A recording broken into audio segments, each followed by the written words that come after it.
മഹാഗുരുശരണം. ഇന്ന് മാർച്ച് 21 വെള്ളിയാഴ്ച. എന്നെ കാണുകയും കേൾക്കുകയും ചെയ്യുന്ന എല്ലാ ഈശ്വര ചൈതന്യങ്ങൾക്കും ശ്രീനിവാസപ്പയുടെ വിനീത നമസ്കാരം. അപ്പോൾ ഇന്ന് അല്പം തിരക്കിലായിരിക്കും. കാര്യം എന്താണെന്ന് വെച്ച് കഴിഞ്ഞാൽ ഇന്ന് ഫാൽഗുണ മാസ കൃഷ്ണപക്ഷ സപ്തമിയാണ്. ഇന്ന് എൻ്റെ അച്ഛൻ്റെ അമ്മയുടെയും ശ്രാദ്ധം നടത്തുന്ന ദിവസമാണ്. അപ്പോൾ ഞങ്ങളുടെ പുരോഹിതൻ വരും ഒരു 11 മണി കഴിയുമ്പോൾ. അപ്പോൾ അത് കുറച്ച് ചടങ്ങുകളുണ്ട്, അതിൻ്റെ ദിവസമാണ്. അപ്പോൾ ഇന്ന് ആരെയും വിളിക്കാൻ പറ്റുമെന്ന് തോന്നുന്നില്ല. അതുമല്ല, ദക്ഷിണ തന്നയിലെ ഒരു 5-6 പേരെ വിളിക്കാറുണ്ട്. അത് ഈ സമയത്ത് ഞാൻ വിളിക്കാൻ ശ്രമിക്കും. ദയവ് ചെയ്ത് ആരും കോൾ ചെയ്തത് എന്തെങ്കിലും അത്യാവശ്യമാണെങ്കിൽ മിസ് കോൾ മാത്രം ചെയ്യുക. എന്നിട്ട് വാട്സാപ്പിൽ മെസ്സേജ് അയക്കാൻ ഞാൻ കോൺടാക്ട് ചെയ്തോളാം. ആരും ദയവ് ചെയ്ത് വിളിക്കരുത്.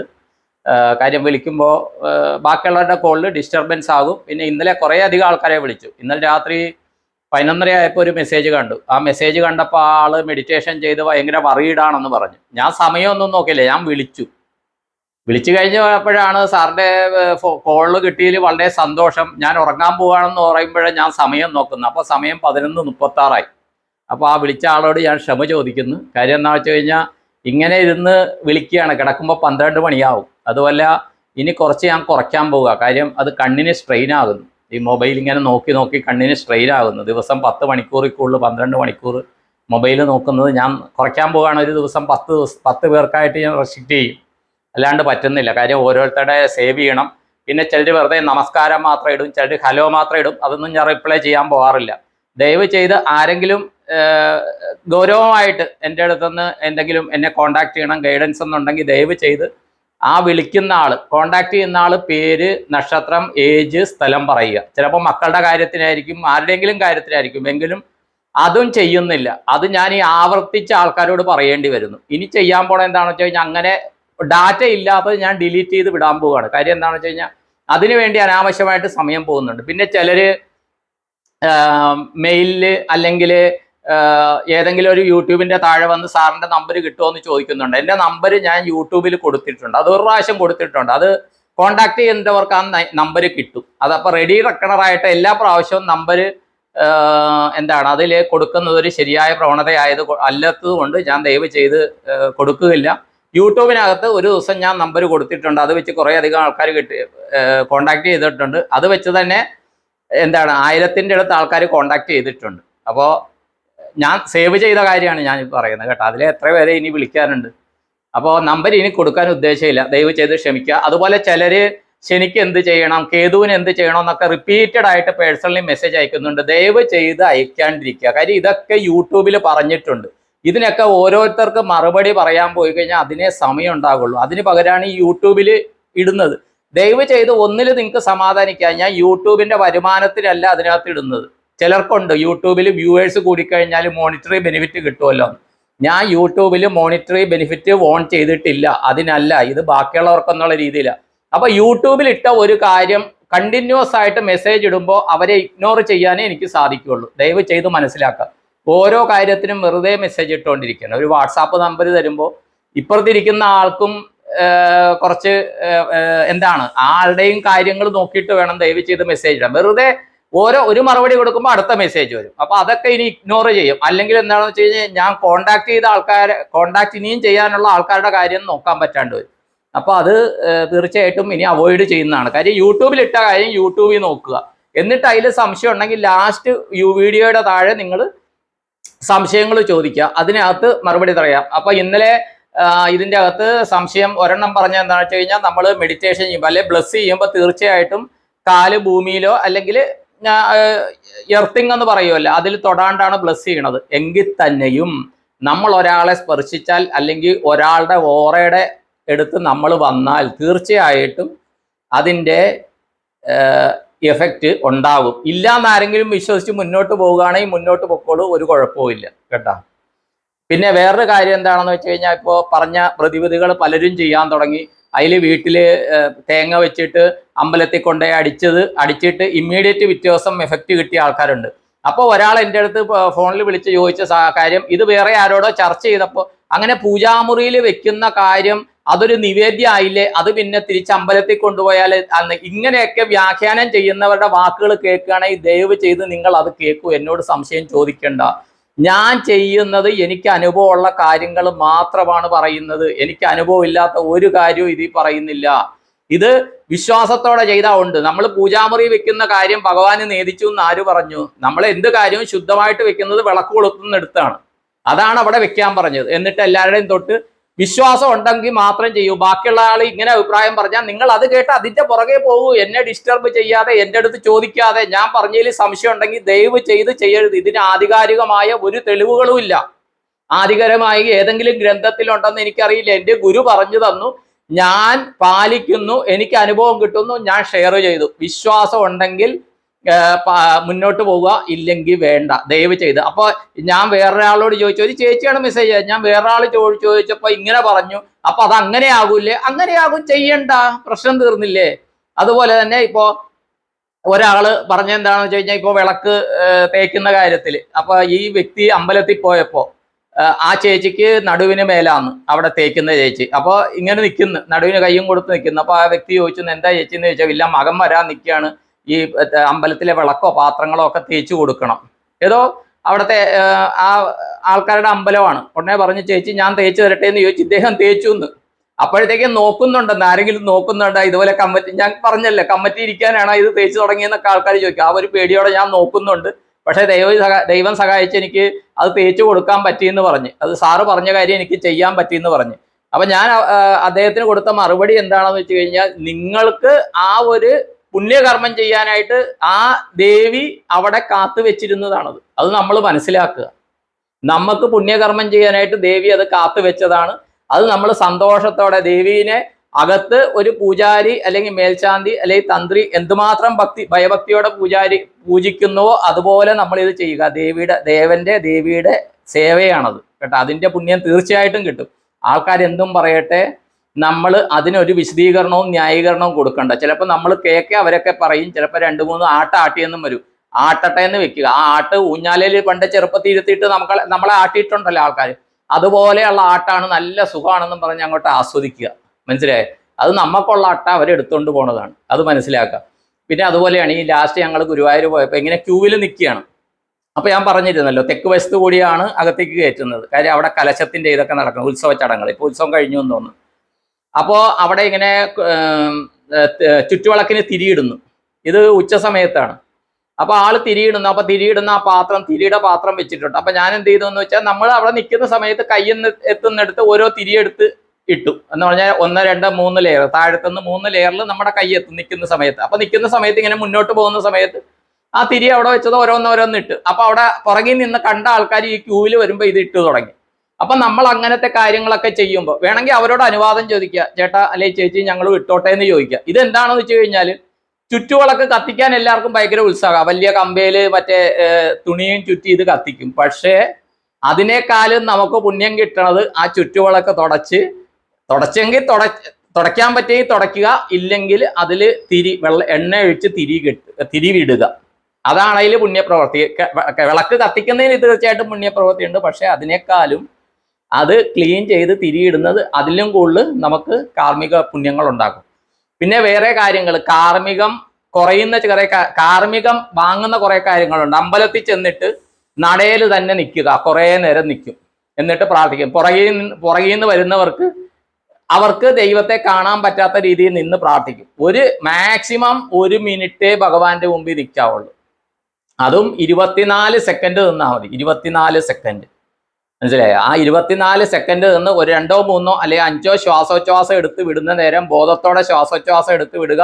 നമ്മുടെ ആവശ്യങ്ങൾ ദൈവത്തിനോട് പറയുക. അതോടൊപ്പം തന്നെ ഈ അഞ്ച് എന്താണ് പഞ്ചഭൂതങ്ങളുടെ ഈ 5 വിരല്, തള്ളവിരല്, ചൂണ്ടുവിരല്, നടുവിരല്, മോതിരവിരല്, ചെറുവിരല്, അത് പ്രസ് ചെയ്യുക. ഈ 5 കാര്യം പഞ്ചഭൂതങ്ങളുടെയും പ്രസ് ചെയ്ത്, പിന്നെ എവിടെയെങ്കിലും അമ്പലത്തില് മുമ്പിൽ ഇരിക്കാൻ ഇല്ലെങ്കിൽ സൈഡിൽ എവിടെയെങ്കിലും ഇരുന്നു ആ ദേവിയുടെ അല്ലെങ്കിൽ ദേവന്റെ രൂപം മനസ്സിൽ കണ്ടുകൊണ്ട് നമ്മുടെ ഭൂതം ഏതാണോ അതനുസരിച്ചുള്ള പ്രസ് ചെയ്ത് നമ്മുടെ സങ്കല്പങ്ങൾ കൊടുക്കുക, നമ്മുടെ ആഗ്രഹങ്ങൾ കൊടുക്കുക. തീർച്ചയായിട്ടും നടക്കും.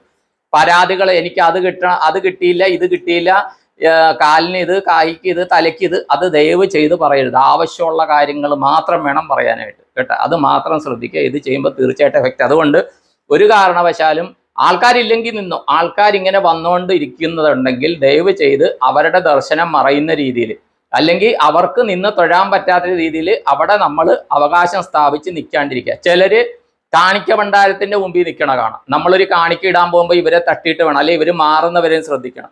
അതൊന്നും വരരുത്. കാര്യം ദേവന് വരുന്ന വരുമാനം വരുന്ന ആ കാണിക്ക നമ്മൾ തൊഴുകയാണ്, ഓക്കെ, ആ നടയുടെ മുമ്പിലായിരിക്കും കാണിക്കുക, അതൊക്കെ സമ്മതിച്ചു. പക്ഷെ ഒരു സമയത്തേക്കുള്ളിൽ നമ്മൾ അവിടെ നിൽക്കാണ്ടിരിക്കുക. കാര്യം നമുക്ക് ദൈവത്തിന്റെ രൂപം കാണണം. ദൈവം നമ്മൾ വീട്ടിൽ നിന്ന് ഇറങ്ങുമ്പോൾ തൊട്ട് ഇവൻ ശ്രീനിവാസപ്പ എന്നെ കാണാൻ വരുന്നുണ്ട്, അവൻ കാണിക്കയിടും. അല്ലെങ്കിൽ ഇടപ്പള്ളി ഗണപതി ആണെങ്കിൽ ഇവൻ തേങ്ങയും കൊണ്ട് വരുന്നുണ്ട് എന്ന് കണക്ക് കൂട്ടിയിരിക്കുകയാണ്. നമുക്ക് ആ വഴിയിൽ കംപ്ലീറ്റ് ദൈവത്തിന്റെ സ്കാനറിലാണ് നമ്മളുള്ളത്, അല്ലെ പേരണ്ടൂരമ്മയുടെ സ്കാനറിൽ, അല്ലെ പാവക്കുടം മഹാദേവൻ പാർവതി അവരുടെ സ്കാനറിലാണ് നമ്മളുള്ളത്.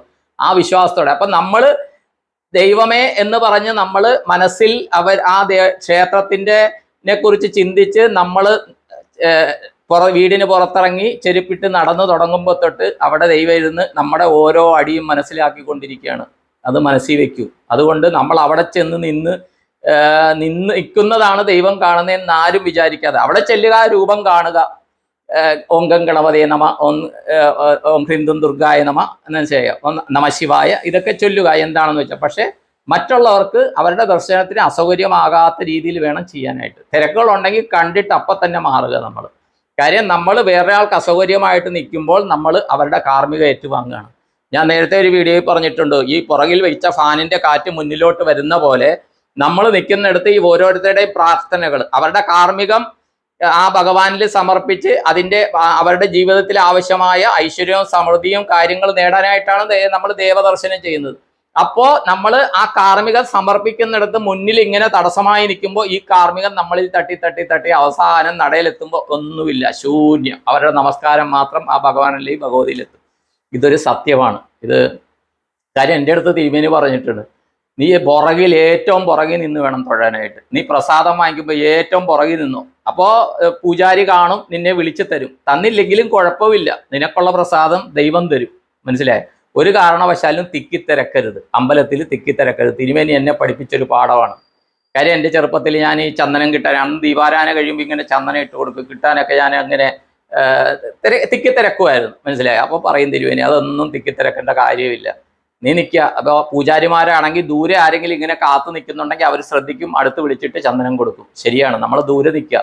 ഇന്നത്തെ കാലത്ത് എനിക്കറിയില്ല കേട്ടോ, അത് ഞാൻ പറയാം. പണ്ടത്തെ കാലത്ത് ഞാൻ പറയുകയാണ്, നമ്മൾ ദൂരെ നിൽക്കുക, അവർ തരും. അപ്പോൾ ഈ ഒരു കാര്യം, ഈ ഞാൻ പറയുന്ന കാര്യം എൻ്റെ അനുഭവങ്ങളിൽ നിന്നുള്ളതാണ്. അത് ബാക്കിയുള്ളവരോട് ചോദിച്ച് അവരുടെ വേറൊരു അഭിപ്രായമാണ്, അവരുടെ അഭിപ്രായത്തെയാണ് മാനിക്കുന്നതെങ്കിൽ അത് മുന്നോട്ട് പോവുക. അവരുടെ അഭിപ്രായം ശരിയാണോ എന്ന് എന്നെ അടുത്ത് ചോദിക്കരുത്. കാരണം ആരുടെ അഭിപ്രായം ശരിയെന്നോ തെറ്റെന്നോ പറയാൻ ഞാൻ ആളല്ല. ഞാൻ പറയുന്നത് പോലും പൂർണ്ണമായിട്ട് ശരിയെന്ന് പറയാൻ ഞാൻ ആളല്ല. എൻ്റെ വിശ്വാസം മാത്രമാണ്. ഇപ്പം ചിലർ ആ ബാക്ക് മീഡിയയുടെ താഴെയൊക്കെ വന്ന് ഇയാൾക്ക് വിവരമില്ല എന്ന് പറയുന്നുണ്ട്.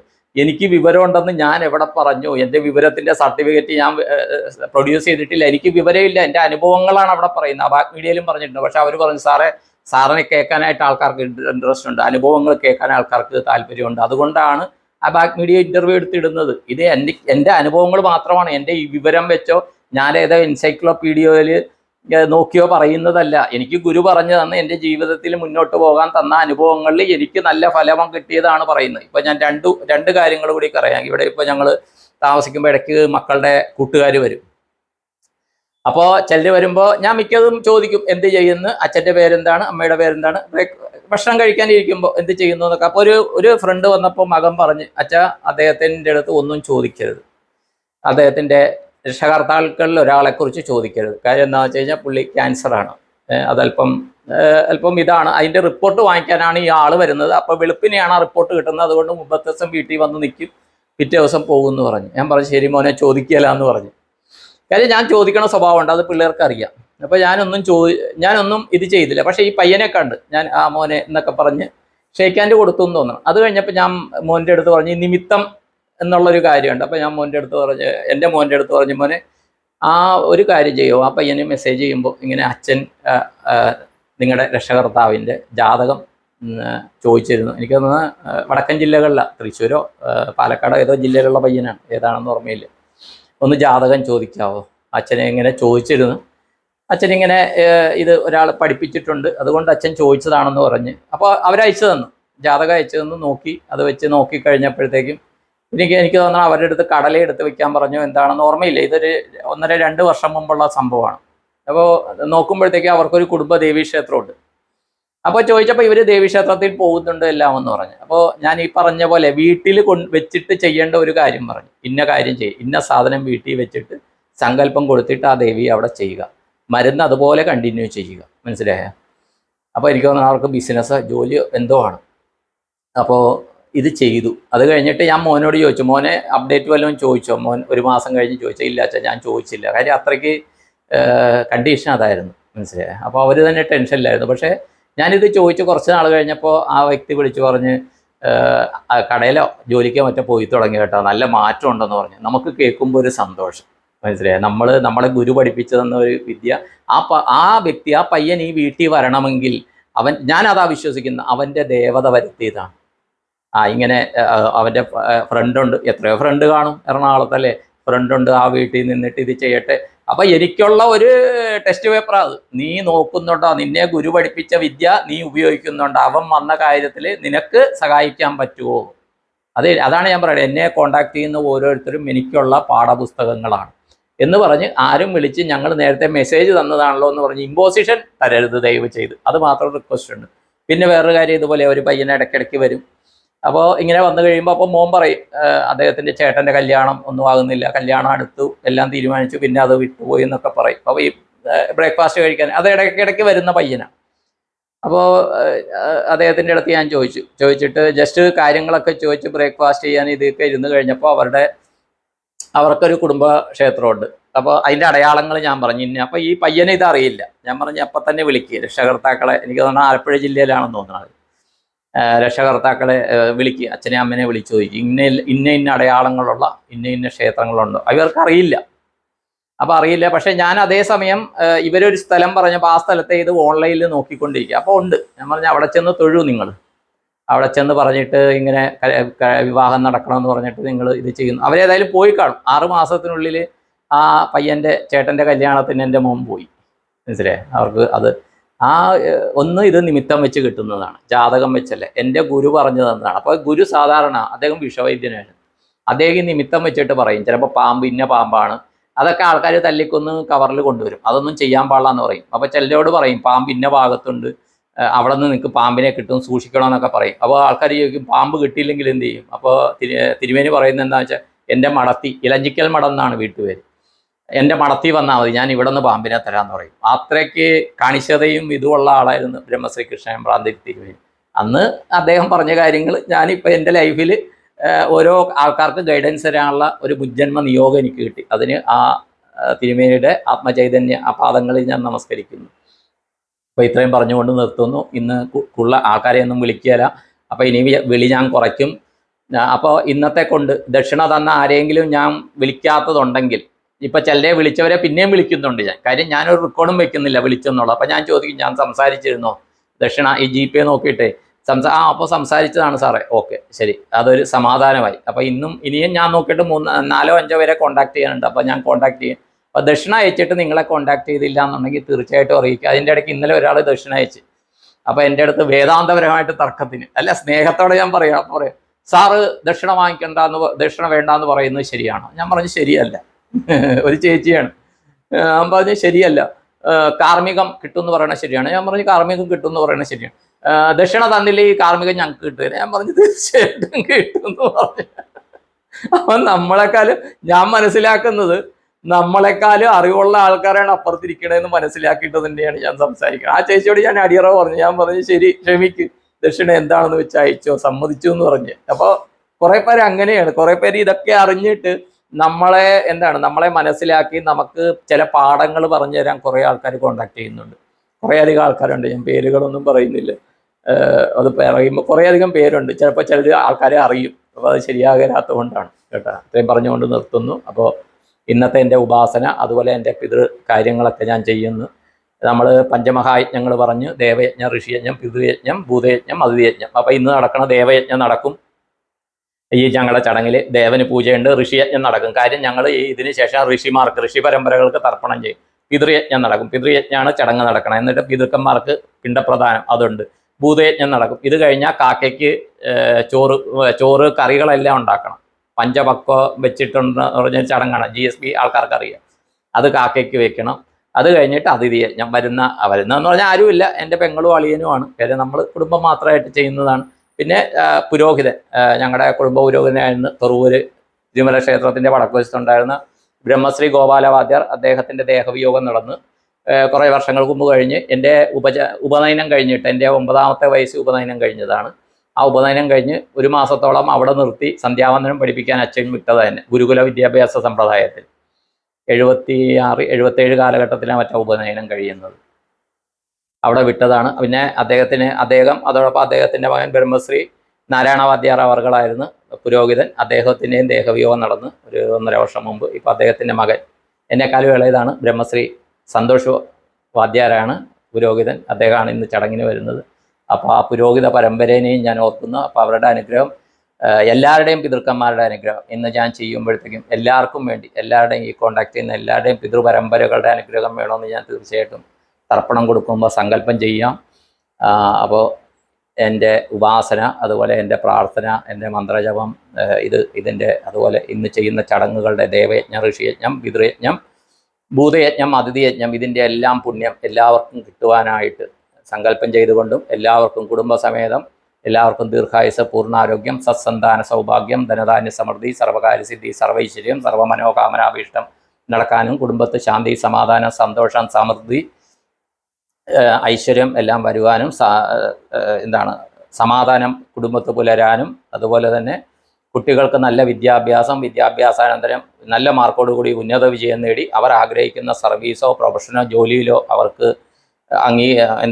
അവർക്ക് ജോയിൻ ചെയ്യാനും, അതുപോലെ അവർക്ക് നല്ലൊരു ജീവിത പങ്കാളി കിട്ടി യഥാസമയം അവർക്ക് നല്ലൊരു കുടുംബജീവിതം കിട്ടുവാനും, ഓരോരുത്തരും ചെയ്യുന്ന ജോലിയിലും വ്യാപാരത്തിലും അവർക്ക് ഉത്തരോത്തരം അഭിവൃദ്ധി, വരുമാന വർധനം ഉണ്ടാകാനും, എല്ലാവർക്കും എല്ലാ സമയത്തും ദേവതകളുടെ പ്രൊട്ടക്ഷൻ ജീവിതത്തിൽ ലഭിക്കാനും, അതുപോലെ എല്ലാവരുടെയും ഇഷ്ടദേവത, കുലദേവത, ഗ്രാമദേവത, ഗുരുപരമ്പരകൾ, വിശിഷ്യ പിതൃക്കന്മാരുടെ അനുഗ്രഹത്താൽ എല്ലാവരുടെയും ജീവിതത്തിൽ സദാ സർവദാ സർവത്ര പോസിറ്റീവായിട്ടുള്ള കാര്യങ്ങൾ നടക്കാനും, പോസിറ്റീവായിട്ടുള്ള ചിന്തകൾ വരാനും, എൻ്റെ ഗുരുപരമ്പരകളെ, എൻ്റെ ഉപാസനാമൂർത്തികളെ എല്ലാം മനസ്സാ സങ്കല്പിച്ച്, മനസ്സാ നമസ്കരിച്ച്, പരമാത്മാവ് പരാശക്തിയിൽ പ്രാർത്ഥിച്ചുകൊണ്ട് സങ്കല്പം ചെയ്തുകൊണ്ട് നിർത്തുന്നു. എല്ലാവർക്കും നന്ദി, നമസ്കാരം. All the best to all. Thank you all. നിങ്ങളുടെ സ്വന്തം ശ്രീനിവാസ പൈ.